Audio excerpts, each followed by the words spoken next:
Hello friends, polity में आज हम जो है प्राइम मिनिस्टर की कार्य शक्तियों के बारे में बात करेंगे।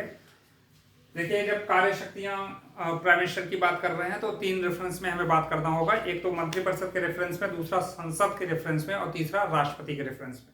ठीक है, मंत्रिपरिषद के रेफरेंस में अगर हम बात करें तो मंत्रिपरिषद के रेफरेंस में जो उसकी कार्य शक्तियां हैं, सबसे पहली बात तो कि मंत्रिपरिषद का गठन का पूरा निर्णय प्राइम मिनिस्टर ही लेता है। मंत्रिपरिषद का गठन जो है प्राइम मिनिस्टर ही करता है। मंत्रालय का बंटवारा भी प्राइम मिनिस्टर ही करेगा।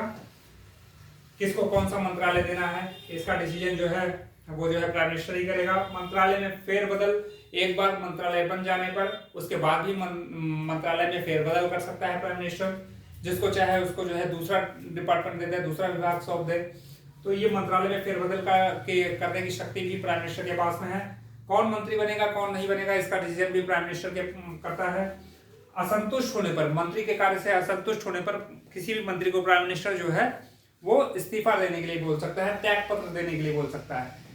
अगर जो है वो मंत्री प्राइम मिनिस्टर की बात नहीं माने तो ऐसा करने पर प्राइम मिनिस्टर सीधे राष्ट्रपति को उस मंत्री को बर्खास्त करने की सलाह दे देगा। तो ये मंत्रिपरिषद के रेफरेंस में प्राइम मिनिस्टर की कार्य शक्तियां हैं। संसद के रेफरेंस में अगर बात करें तो संसद के रेफरेंस में 17 अवसान की सलाह प्राइम मिनिस्टर देता है राष्ट्रपति को। 17 अवसान की सलाह देता है। लोकसभा के विघटन की सलाह राष्ट्रपति को देता है।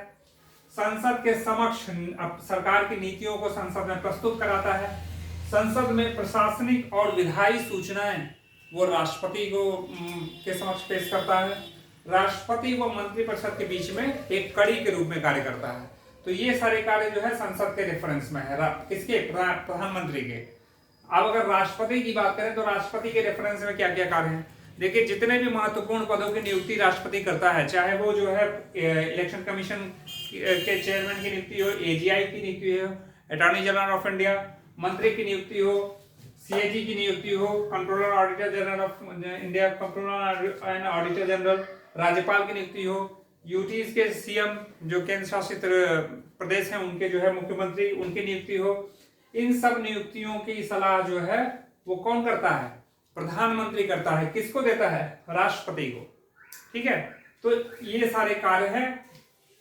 प्राइम मिनिस्टर के बहुत महत्वपूर्ण पद है और काफी इंपॉर्टेंट है। सॉरी, बार बार क्वेश्चन आते हैं इससे, तो आप इसका स्क्रीनशॉट भी ले सकते हैं और वीडियो को जो है लाइक कीजिए, सब्सक्राइब कीजिए, अपने फीडबैक के लिए कमेंट दीजिए और किन टॉपिक्स पे आप वीडियो चाहते हैं उसके बारे में भी हमें लिखिए, हमें बताइए। तो अब तक के लिए इतना ही। Thank you.